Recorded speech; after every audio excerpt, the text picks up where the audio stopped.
Senelis keliu eidams rada geroj gražiai išdirbtoj žemėj javus besėjantį. Sakas, padėk Dieve, žmogel, čia tamstos gera žemė, kad pons Dievas duos, gali užaugt geri javai.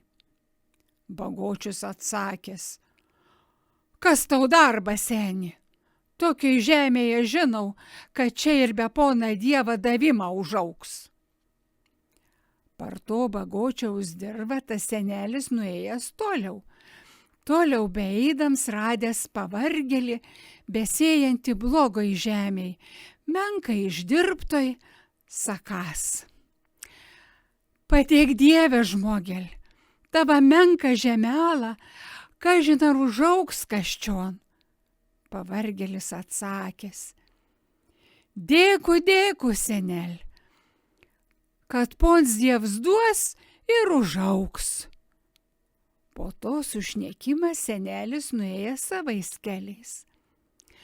Laikė pjūties bagočiaus dirvoj nieks nebuvo, tik tai toj senelio pėdose, o to pavargelio dirvai javai tokie gražus, kad net iš dirvos virs lauk.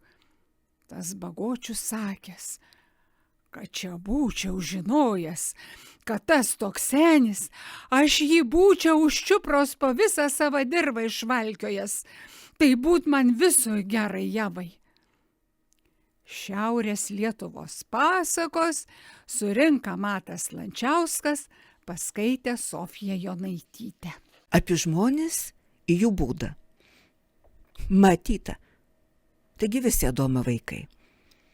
Tai pasakė apie moterišką, kad buvo iš matymą pažįstama. Kur tu matęs, 3 postovė per dieną. Taip saka apie mėgėjus pamiegoti.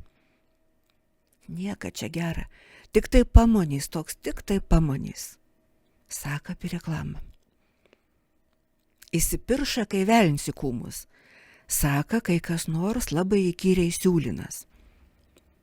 Kaip žvirblis apikuosa. Saka, kai mažas, menks, sukinas apie didesnius, stambesnius.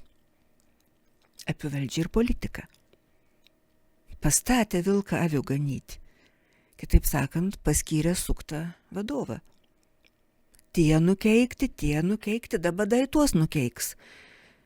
Nieks neįtink, nėra žmogui už ką balsuoti. Pasikorė visi ant tų valstiečių. Saka, kai visas partijas tiem valstiečiam ką nors žad. Papasakoja Stasys Vytautas Urniežius, gimęs Linkaičiuose, užrašė ir paskaitė Rita Urniežiūtė.